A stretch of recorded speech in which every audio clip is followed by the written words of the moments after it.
Oh boy. Okay, nakatapos na akong ano yan, hugas ng mga kinainan. Nag-init ako ng tubig. Yung, nakatapos ng paghilot ko kay G, yun nga, naghugas ako ng kinainan. Nag-init ng tubig. Linagay ko sa thermos ko. Yun. Pagod.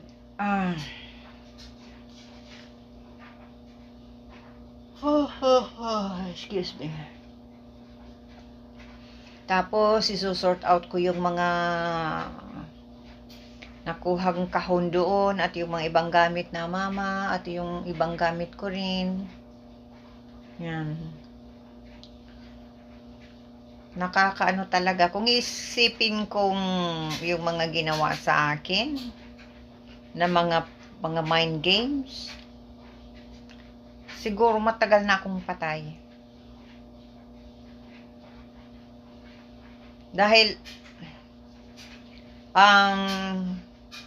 yung may sakit ako, hindi ako pinapaniwalaan na mayroon na sakit. Na ang sabi na na nag-aarti lang ako para sa publicity, attention. Kasi kung may stage 4 cancer daw ako, dapat matagal na akong patay. Siguro daw na misdiagnose ako ng aking doktor. Yun. Mali daw ang diagnose sa akin ng aking doktor. Yun.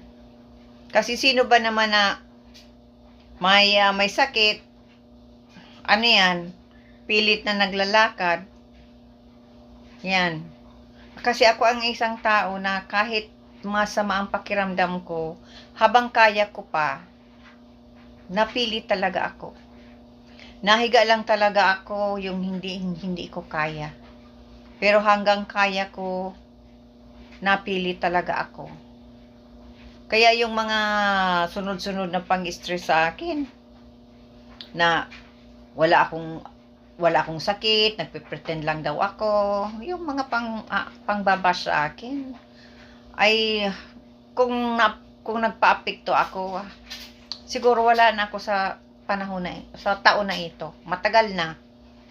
Kaya lang, kahit grabe ang mga sa akin, mga pang torture sa akin mentally, lumaban ako. Sabi nga sa akin, tanggapin ko na lang daw ang kapalaran ko. Ang ibig sabihin, tanggapin ko na lang mamamatay ako. Grabe ang mga sa akin talaga.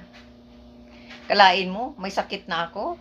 Sasabihan pa ako na nagpe-pretend lang ako. Kailangan ko lang ng attention. Kailangan ko lang ng publicity. Sino bang tao ang magpa-pretend na may sakit, lalo na kang cancer, kung kailangan lang ng publicity? Grabe. Wala talaga sa akin naniwala na mayroon akong sakit nung panahon na yun. O anong nangyari? No. Na ano yan? Yun na nga. Hanggang ngayon, parang kinain yung mga sinabi tungkol sa akin na nag-publicity lang lahat. Grabe. Hindi ko kailangan ang publicity ng ganyan. Tungkol sa sakit, magpe-pretend kang may sakit ka kahit wala ka namang sakit. Grabe. Maano yan, talagang below the belt na yan. Kaya kung hindi ako naging matatag, ay matagal na akong patay sa totoo lang, sa mga pang mind game sa akin na ginagawa, kaliwat kanan. Siguro ngayon wala na talaga ako.